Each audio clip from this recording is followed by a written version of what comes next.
నమస్కారం ఘంటారావానికి స్వాగతం ముందుగా ప్రధానాంశాలు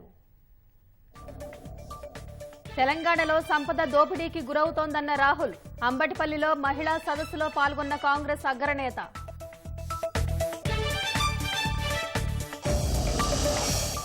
నేడు విడుదల కానున్న కాంగ్రెస్ అభ్యర్థుల మూడో జాబితా వామపక్షాల సీట్ల సర్దుబాటు మరికొన్ని స్థానాలపై తర్జన భర్జన రాష్ట్ర వ్యాప్తంగా ప్రచారంలో దూసుకెళ్తున్న అధికార విపక్షాలు ఓటర్ల ప్రసన్నానికి ఇంటింటికి తిరుగుతున్న అభ్యర్థులు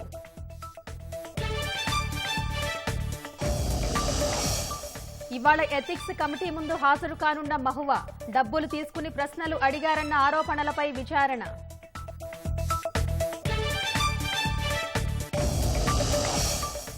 ప్రతిపక్ష నేతలందరినీ అరెస్టు చేసేందుకు కేంద్ర ప్రభుత్వం కుట్ర ఫోన్లను కూడా హ్యాక్ చేస్తున్నారన్న బంగాల్ సీఎం మమత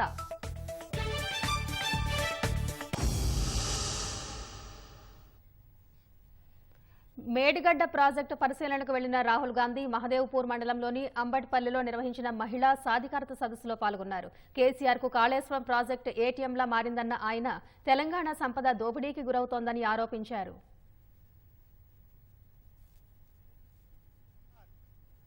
अंदर की नमस्कारम आप सबका यहाँ बहुत बहुत स्वागत. खास तौर से जो हमारी महिलाएं आई हैं आपका यहाँ स्वागत. अंदर की स्वागतम पलुकुतू अंदर की नमस्कारं తెలియజేస్తూ ప్రత్యేకంగా మహిళా సోదరిమణులు ఇక్కడగా రావటం జరిగింది. వారికి ప్రత్యేక నమస్కారాలు తెలియజేస్తా ఉన్నాం. आप जानते हो कि तेलंगाना में चुनाव है और लड़ाई दोराला तेलंगाना और जनता के बीच में है. ఈ రోజు మన అందరికీ తెలుసు ఇక్కడ ఎన్నికలు జరుగుతా ఉన్నాయి. ఈ ఎన్నికలు ఈ రోజు దొరల తెలంగాణ అదే విధంగా సామాన్య ప్రజానికానికి సంబంధించి ప్రజల తెలంగాణలో జరుగుతా ఉన్న ఈ యుద్ధం అని మేము చెప్తా ఉన్నాం. और यहाँ पे दोराला तेलंगाना का सबसे बड़ा चिन्ह है. ఈ రోజు ఇక్కడ దొరల తెలంగాణకు సంబంధించి ప్రధానమైన అంశం. तो मैं अपनी आंखों से इस चिन्ह को देखना चाहता था.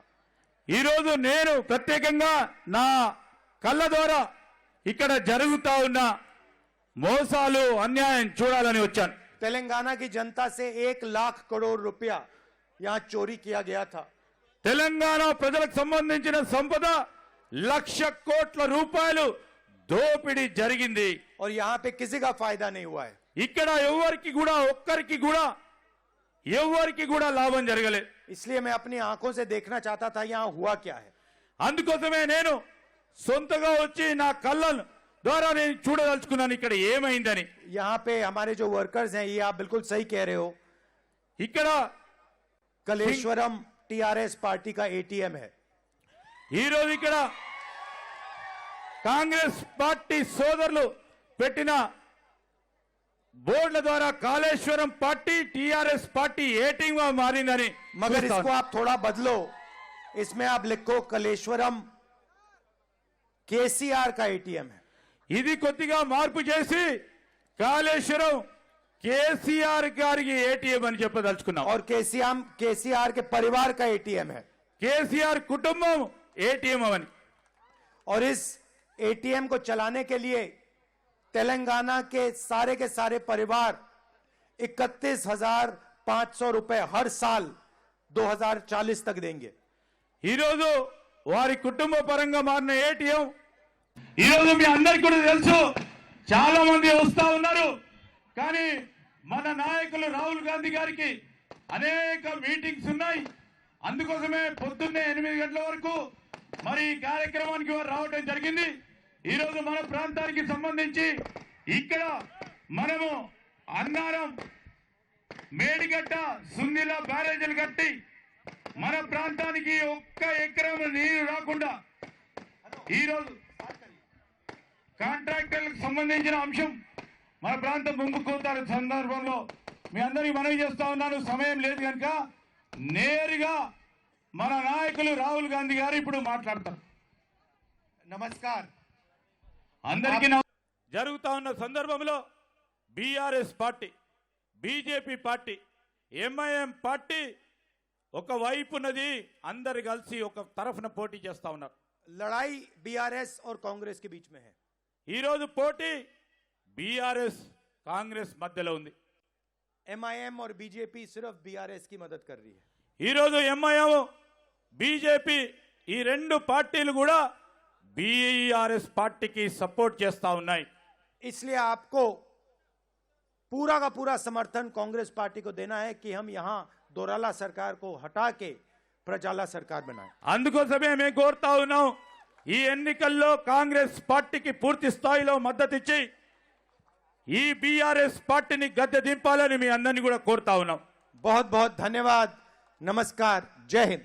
మీ అందరికీ హృదయపూర్వకంగా కృతజ్ఞతలు తెలియజేస్తూ మన గ్రామాలకు సంబంధించి మన భూములు పోయినాయి, ఇల్లు పోయినాయి, ముంపులకు గురైతున్నాయి, దానికి న్యాయం చేస్తామని చెప్తా ఉన్నారు.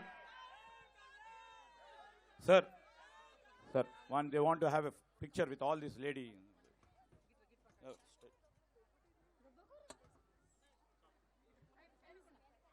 ఈరోజు పెద్దపల్లి నియోజకవర్గానికి సంబంధించిన అభ్యర్థి విజయరామారావు గారు వచ్చారు. రామగుండం నియోజకవర్గ అభ్యర్థి సోదరులు రాజ్ ఠాకూర్ గారు వచ్చారు. అదేవిధంగా sir this is big Kaleshwaram temple this thing sir.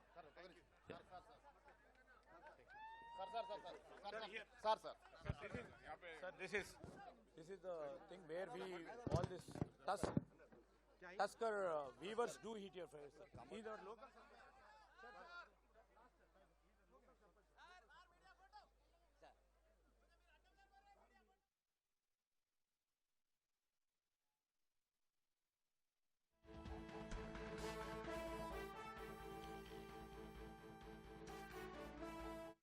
Bharat Jodo Yatra తర్వాత మోదీ కేసీఆర్ కలలోకి వస్తున్నారని, తనను తలుచుకుని వారు ఉలిక్కి పడుతున్నారని కాంగ్రెస్ అగ్రనేత రాహుల్ గాంధీ అన్నారు. కాంగ్రెస్ హయాంలో నిర్మించిన ప్రాజెక్టులు నేటికి చెక్కు చెదరలేదని, కేసీఆర్ నిర్మించిన కాళేశ్వరం ప్రాజెక్టు పిల్లర్లు కూలిపోతున్నాయని విమర్శించారు. రాష్ట్రంలో కాంగ్రెస్ అధికారంలోకి రాబోతుందన్న రాహుల్, కాళేశ్వరం ప్రాజెక్టు ధరణి ద్వారా కేసీఆర్ దోచుకున్న సొమ్మును రాబడతామని హెచ్చరించారు.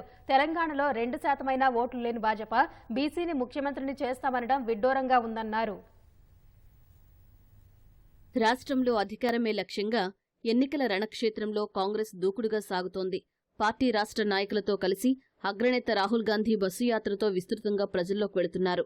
తొలి విడతగా 3 రోజుల పాటు ఉత్తర తెలంగాణ జిల్లాల్లో పర్యటించిన రాహుల్ రెండో విడతలో భాగంగా తొలి రోజు ఉమ్మడి మహబూబ్నగర్ జిల్లాలో ప్రచారం సాగించారు. మంగళవారం సాయంత్రం కొల్హాపూర్లో బహిరంగ సభ అనంతరం శంషాబాద్ నొవటెల్లో బస చేసిన రాహుల్ నిన్న మధ్యాహ్నం కల్వకుర్తిలో జరిగిన విజయభేరి సభకు హాజరయ్యారు. కాళేశ్వరం ప్రాజెక్టు, రాష్ట్ర ప్రభుత్వ వైఫల్యాలు, భాజపా, బారాస, ఎంఐఎం సంబంధాలపై విమర్శలు గుప్పిస్తూ రాహుల్ గాంధీ ప్రసంగించారు.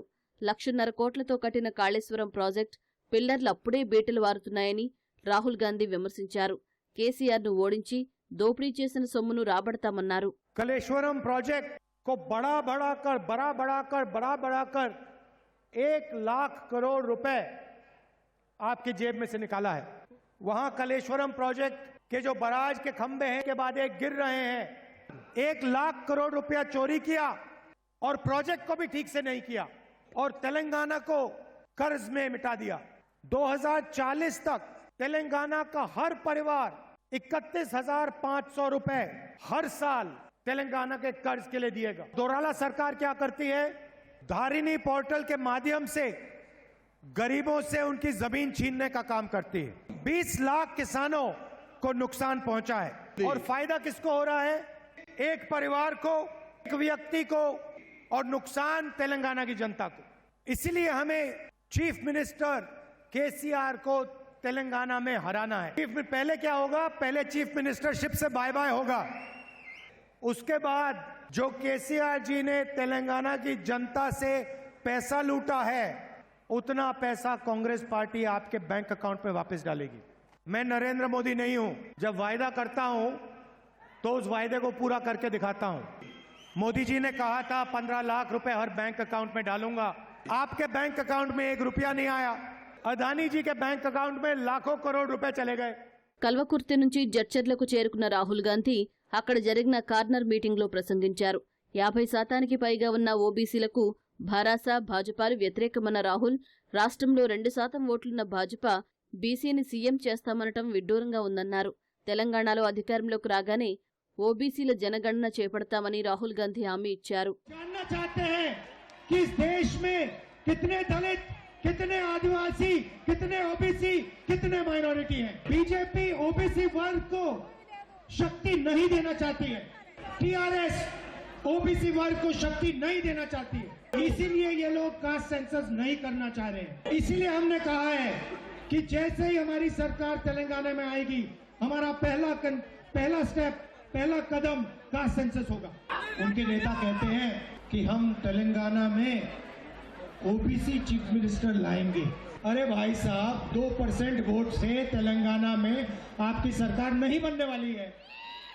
अगले टूर पे नरेंद्र मोदी जी अमेरिका जाएंगे और वहां पे जाके कहेंगे अमेरिका में हम ओबीसी का राष्ट्रपति लाएंगे। ना तेलंगाना में इनकी सरकार आ रही है, ना अमेरिका में सरकार आएगी। జడ్చర్ల కార్నర్ మీటింగ్ అనంతరం షాద్నగర్ వచ్చిన రాహుల్ రైల్వే స్టేషన్ నుంచి షాద్నగర్ చౌరస్తా వరకు పాదయాత్ర చేసి అక్కడ ఏర్పాటు చేసిన సభలో మాట్లాడారు.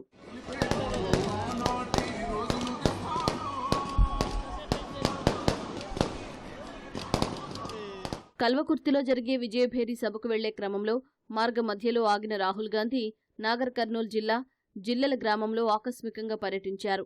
అప్పుల బాధతో 2 ఏళ్ల క్రితం ఆత్మహత్య చేసుకున్న కౌలు రైతు ఎదురుశెట్టి చంద్రయ్య కుటుంబాన్ని పరామర్శించిన రాహుల్ వారి పరిస్థితిని చూసి చలించారు. రైతు భార్య తిరుపతవ్వ కుమారుడితో మాట్లాడారు. అసంపూర్తిగా ఉన్న వారింటిని చూసి పూర్తి చేయాలని రేవంత్ రెడ్డికి సూచించారు. అరగంట పాటు చంద్రయ్య భార్యా బిడ్డతో ముచ్చటించి వారితో కలిసి జొన్నరొట్టె తిన్నారు. అనంతరం వారి పంట పొలాన్ని పరిశీలించి బోర్లలో నీరు లేకపోవడానికి కారణాలను ఆరా తీశారు. భూగర్భ జల నిపుణులతో సర్వే చేయించి బోరు వేయిస్తానని రేవంత్ హామీ ఇచ్చారు. ఆర్థిక కష్టాలతో చదువు మానేసిన చంద్రయ్య కుమారుడికి ఉపాధి కల్పిస్తామని చెప్పారు. చంద్రయ్య కుటుంబానికే కాకుండా పేదలందరికీ కాంగ్రెస్ అండగా ఉంటుందని రాహుల్ గాంధీ తెలిపారు. భాజపా బీసీ సీఎం విధానంపై రాహుల్ గాంధీ వ్యాఖ్యలను ఆ పార్టీ రాష్ట్ర అధ్యక్షుడు కిషన్ రెడ్డి ఖండించారు. రాహుల్ అహంకారపూరిత మాటలు వెనుకబడిన వర్గాలను అవమానించడమేనన్నారు. జనాభాలో 55% ఉన్న వారి ఆశలను, రాజ్యాధికార ఆకాంక్షలను నెరవేర్చే దిశగా భాజపా కృషి చేస్తుందని కిషన్ రెడ్డి తెలిపారు. బీసీ ప్రధాని అయితే జీర్ణించుకోలేని రాహుల్ గాంధీ తెలంగాణలో బీసీని సీఎం చేస్తామంటే జీర్ణించుకోలేకపోతున్నారని మండిపడ్డారు. ఇలాంటి ధోరణితో కాంగ్రెస్ 4 సీట్లకే పరిమితమవుతుందని చెప్పారు. తెలంగాణ ప్రజలపై రాహుల్ గాంధీ కపట ప్రేమ చూపిస్తున్నారని భాజపా జాతీయ అధికార ప్రతినిధి జాఫర్ ఇస్లాం విమర్శించారు. ఎన్నికల తర్వాత భారాస కాంగ్రెస్ కలిసిపోతాయని ఆయన జోస్యం చెప్పారు. बड़ी बड़ी बातें कर रहे हैं। जब ये कहते हैं बहुत बड़ा मजाक लगता है कि एक दशक का मजाक है। ऐसा कोई मजाक नहीं किया। वो कहते हैं कमलेश्वर जो प्रोजेक्ट है उससे बहुत बड़ा करप्शन हुआ है और उसकी जांच कराएंगे और 1 लाख करोड़ केसीआर से वसूली करेंगे। लेकिन सबको मालूम है कि केसीआर किस खेमा के थे। कांग्रेस पे पहले केसीआर और शुरू से इनका रिश्ता रहा है कांग्रेस पार्टी के साथ और ये दोनों अंदर से पूरे तौर से मिले हुए हैं। प्रदेश को लूटने की पूरी तरह से जो इनके जो रणनीति है उसमें वो बराबर कामयाब होते हैं। और जानती है कि कांग्रेस पार्टी का इतिहास और जानती है केसीआर का इतिहास और वो ये भी जानती है कि मजलिस पार्टी का इतिहास क्या है। और तीनों पार्टियां करप्शन से, ये तीनों पार्टी को पहले तो अपने परिवार की रक्षा करनी है। ये परिवारवाद पार्टी, इनको जनता की कोई चिंता नहीं और साथ में करप्शन करना, इसलिए कि इनके अंडरस्टैंडिंग बैठी हुई है।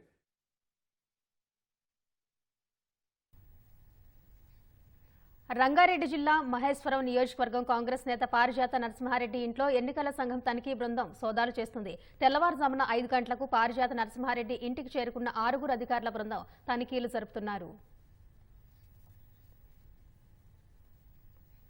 రంగారెడ్డి జిల్లా మహేశ్వరం నియోజకవర్గం కాంగ్రెస్ టికెట్ ఆశావహురాలు పారిజాత నరసింహారెడ్డి ఇంట్లో ఎన్నికల సంఘం తనిఖీలకు సంబంధించిన వివరాల్ని మా ప్రతినిధి రమేష్ ప్రత్యక్ష ప్రసారం ద్వారా అందిస్తారు.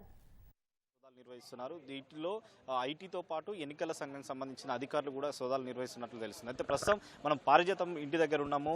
ఇక్కడ చూడొచ్చు, అంటే ఉదయం 5 గంటల నుంచి కూడా కేంద్ర బలగాలకు సంబంధించి కూడా సిఎస్ఎఫ్ సంబంధించి కూడా బలగాలు ఇక్కడికి వచ్చి తర్వాత నేరుగా వారి ఇంట్లోకి వెళ్ళి ఆ సోదాలు అయితే నిర్వహించారు.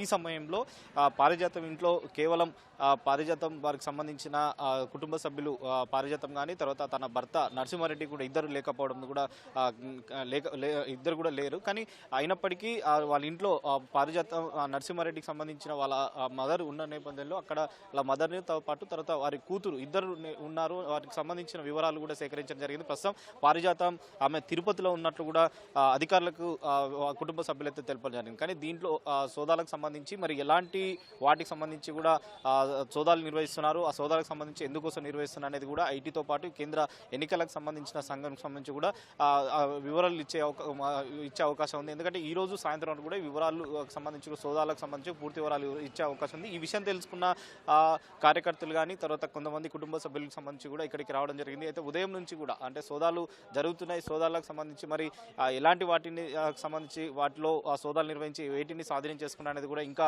ఒక స్పష్టత రావాల్సిన అవసరం ఉంది. ఇప్పటికే అధికారులు కేవలం సోదాలు నిర్వహిస్తున్నారు. సోదాలు నిర్వహించి ఆ సోదాల భాగంగా వారి ఇంట్లో ఉన్న కూతుర్ని తర్వాత వారి పారిజాతం నరసింహారెడ్డికి సంబంధించిన వారి కుటుంబ సభ్యులను అయితే వివరాలు అయితే ప్రస్తుతం అయితే వివరాలు తీసుకున్నారు. ఆ తనిఖీలో సంబంధించి కూడా ఏమున్నాయి, ఆ తర్వాత ఆ తనిఖీలో ఏం నిర్వహిస్తున్నారు, తర్వాత ఎలాంటి పత్రాలు స్వాధీనం చేసుకున్నారు అనేది కూడా ఇంకా ఒక స్పష్టత అయితే రావాల్సింది. ప్రస్తుతం ఆ కార్యకర్తలు అయితే ఇంటి దగ్గర అంటే సోదాలు అనే విషయం తెలుసుకున్న తర్వాత ఇంటి దగ్గర భారీగా కార్యకర్తలు అయితే చేరుకోవడం జరిగింది. ఇక్కడికి ఎవరు రాకపోవడంతో వారి అంటే ఇటు పారిజాతం కానీ నరసింహారెడ్డి కూడా ఎవరు లేకపోయినా కానీ కార్యకర్తలు భారీగా ఇక్కడికి చేరుకున్నారు. అయితే ఇటీవల కాలంలో మహేశ్వరం నియోజకవర్గానికి సంబంధించి కాంగ్రెస్ పార్టీ నుంచి కూడా ఆమె టికెట్ ఆశిస్తున్నట్లు కూడా ప్రస్తుతం అంటే కాంగ్రెస్ పార్టీ నుంచి కూడా చేయడం జరిగింది. ఆమె నిన్న సాయంత్రం తిరుపతికి వెళ్ళారు. తర్వాత ఇటు నరసింహారెడ్డికి సంబంధించి కూడా కాంగ్రెస్ పార్టీ అగ్రనేతలతో కూడా సంప్రదింపులు జరగడానికి కూడా ఢిల్లీలో ఉన్నట్లు తెలుస్తుంది. కానీ ఈ సోదాలు మరి ఈ సోదాలకు సంబంధించి కూడా వారు ఏం మాట్లాడతారు, తర్వాత ఈ సోదాలు నిర్వహించిన తర్వాత ఐటీ అధికారులు కానీ తర్వాత ఇటు ఎన్నికలకు సంబంధించి కూడా ఎలాంటి వివరాలు ఇస్తా అనేది కూడా వేచి చూడాల్సిన అవసరం ఉంది. Vote studio. ధన్యవాదాలు రమేష్. శంషాబాద్ వద్ద కిచ్చెన్నగారి లక్ష్మారెడ్డి ఇంట్లో అధికారుల సోదాలు నిర్వహిస్తున్నారు. ప్రస్తుతం మహేశ్వరం కాంగ్రెస్ అభ్యర్థిగా కిచ్చెన్నగారి లక్ష్మారెడ్డి పోటీ చేస్తున్నారు. Bharatiya Janata party BRS party ఒక్కటనేది కామన్ మ్యాన్ కూడా తెలుసు. ఇది చాలా స్పష్టమైనటువంటి విషయం. ఈ రోజు Bharatiya Janata party BRS party ఒక్కటని కాంగ్రెస్ పార్టీ అభ్యర్థుల పైన ఎవరైతే బలమైనటువంటి అభ్యర్థులు ఉన్నారో తెలంగాణ రాష్ట్రంలో వారు ఎవరు కూడా ఎన్నికలలో పోటీ చేయకూడదు, వారి పైన వివిధమైనటువంటి మానసికమైనటువంటి ఇబ్బంది పెట్టాలనే ఉద్దేశంతో కాంగ్రెస్ పార్టీ అభ్యర్థులు కూడా డిసైడ్ కాలేదు.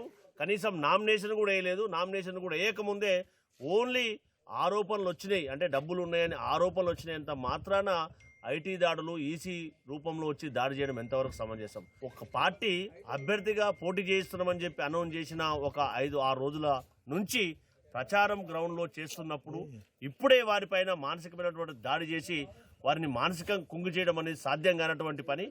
కేఎల్ఆర్ కానీ పారిజాత నరసింహారెడ్డి గారు కానీ కరడుగట్టినటువంటి కాంగ్రెస్ వాదులు ఈ బీఆర్ఎస్ బీజేపీ చేసినటువంటి నాటకాలకు భయపడేటువంటి మనుషులు గారు. దాంతోపాటు కేఎల్ఆర్ గారు ఎప్పుడూ ఎలాంటి అవినీతికి కానీ ఎలాంటి నేరారోపణలకు కానీ పాల్పడినటువంటి వ్యక్తులు గారు.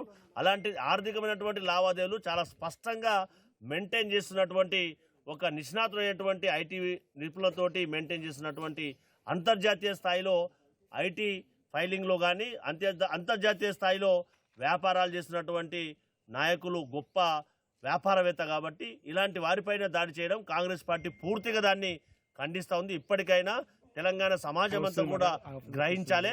ఇలాంటి దాడులకు బీఆర్ఎస్ కానీ భారతీయ జనతా పార్టీ తస్మాత్ జాగ్రత్త అని కాంగ్రెస్ పార్టీ పక్షాన హెచ్చరిస్తూ ఉన్నాం.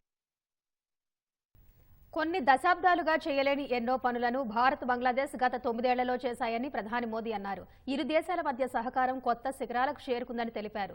భారత్ సహకారంతో బంగ్లాదేశ్లో చేపట్టిన 3 అభివృద్ధి ప్రాజెక్టులను ప్రధాని మోదీ బంగ్లాదేశ్ ప్రధాని షేక్ హసీనాతో కలిసి వర్చువల్ గా ప్రారంభించారు.